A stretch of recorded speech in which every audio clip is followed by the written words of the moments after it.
Bonjour, donc nous sommes toujours au Week-end de Liberté, 8e du nom, et nous sommes donc à Dax. Cette manifestation libérale est organisée par le cercle Frédéric Bastiat. Donc je reçois là Monsieur Alain Mathieu, qui donc est un ancien industriel à la retraite aujourd'hui. Oui. Avec une grosse entreprise, avec 300... Vous fabriquiez quoi alors à cette époque-là? Des meubles de bureau. Des meubles de bureau, d'accord, d'accord. J'étais pendant 17 ans industriel, enfin, c'était une entreprise qui m'appartenait. Mais avant, j'ai été cadre dans les entreprises. J'ai dirigé Le Bon Marché et Conforama. Ah bon? Ah, vous avez voilà, c'est formidable ça. Donc vous êtes polytechnicien et vous avez donc dirigé Conforama au niveau national, j'imagine. Oui. D'accord, d'accord, d'accord. Bien, et donc vous êtes un libéral. Vous êtes libéral depuis toujours ou vous êtes devenu libéral? Oh, à 20 ans peut-être. Ah d'accord. 21 ans, je sais pas. Étudiant déjà, vous pensiez que la liberté individuelle, la propriété privée, c'était des choses fondamentales. J'étais une famille d'industriels aussi, alors d'accord. Ça explique peut-être cela. Mais enfin... D'accord.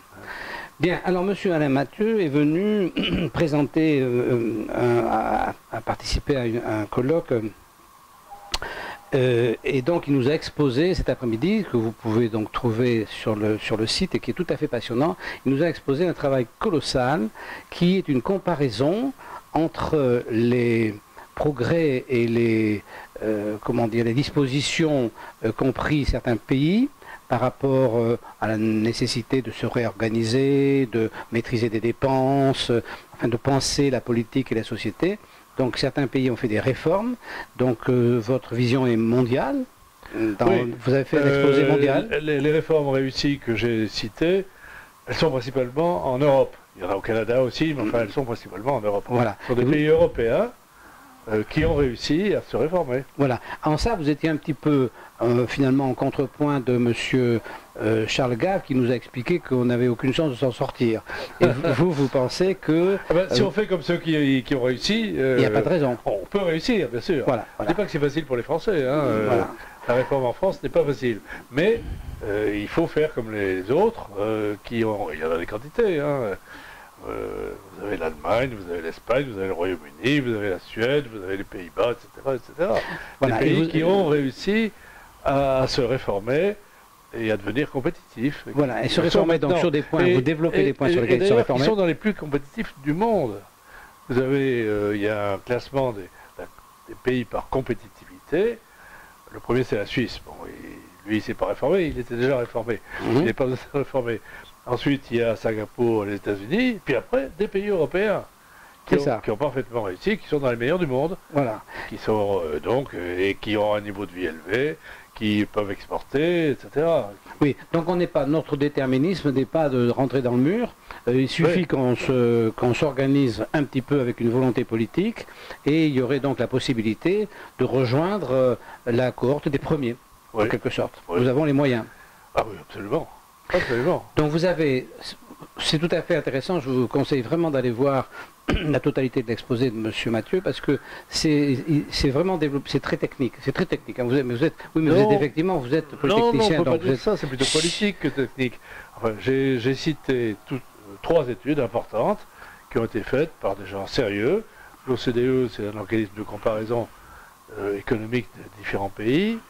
Vous avez l'ancien commissariat au plan français, qui s'appelle maintenant France Stratégie, où il y a des fonctionnaires assez sérieux, et vous avez l'inspection des finances, c'est-à-dire les plus hauts fonctionnaires de l'État français, qui avaient été chargés par M. Barouin, quand il était ministre, de faire une étude sur les réformes qui avaient réussi à l'étranger, pourquoi elles avaient réussi, comment elles avaient réussi. Bon, ben voilà, j'ai étudié ces trois études majeures, ça fait 1300 pages en tout, mais qui étaient intéressantes, qui étaient bien faites. Et je les ai résumées. Voilà, et alors, le différentiel qu'il y a avec certains conférenciers, c'est qu'en fait, vous pensez qu'on peut partir du système actuel, le réformer, et quand même aboutir et être parmi les premiers sans faire table rase du système et sans repartir vraiment avec un monde très peu d'État, monde libéral complet. Vous êtes une espèce de juste milieu entre le monde collectiviste vers lequel nous marchons à pas feutrés et ce monde de libéralisme total, presque libertarien, que certains appellent de leur vœu. Vous êtes un espèce de juste milieu raisonnable. Je crois, mais ça exige une réforme, au moins une réforme importante, qui est celle du droit de grève. Parce que tous les autres pays ont réformé, enfin ont simplement fait des lois sur le droit de grève, qui disent que il faut, pour qu'une grève soit licite, il faut qu'elle ait été votée à bulletin secret. Ça c'est important, c'est évident. Oui, mais aussi, pour qu'une grève soit licite, il faut qu'elle soit sur des motifs professionnels, pas politiques, et pas des motifs de solidarité avec d'autres qui n'ont rien à voir. Voilà, ça c'est des choses importantes. Oui, c'est pas la même chose, une grève et une manifestation. Une manifestation politique, pourquoi pas, ça se fait dimanche, je sais pas. On a le droit. Bien sûr, mais une grève, c'est pas pareil. Donc je suis complètement d'accord avec vous. Ça paralyse l'entreprise. Voilà, évidemment. Et oui, et des tas de gens qui n'ont rien à voir avec. Absolument. Alors donc là c'est un point important. Il faudrait que notre législation sur le droit de grève soit la même que celle de l'Allemagne, de l'Angleterre, d'autres pays. Bon, c'est pas simple à réaliser, il faut vouloir le faire. Pour le moment, personne ne veut le faire. Oui, il faut avoir une majorité. Oui, il faut une majorité, bien sûr, mais il faut une majorité qui... Vous avez expliqué que pour pouvoir faire j'ai très bien retenu ça, que pour pouvoir faire des réformes, il faut l'avoir dans un programme. Qu'on ne peut pas les faire à 3 heures du matin à l'Assemblée nationale sans dire à personne. Ça a été fait. Il y a eu une réforme de Balladur, notamment, sur les retraites, en 2003. Et il a fait un décret qui est passé presque inaperçu au mois d'août de 2003, et qui réformait assez sensiblement les retraites du secteur privé. Et on passait à 40 années de cotisation, d'activité. Bon. Mais ça, enfin, d'après toutes les études que j'ai présentées, il vaut mieux l'avoir annoncé à l'avance. C'est beaucoup. Ça paraît évident. C'est mieux accepté. Plutôt que d'aller en douce, furtivement, faire une réforme, il vaut mieux les avoir annoncés à l'occasion d'élections. Oui, il vaut mieux aller au contact et puis s'expliquer, bien sûr. Et à ce moment-là, on est plus sûr qu'il y aura moins d'opposition.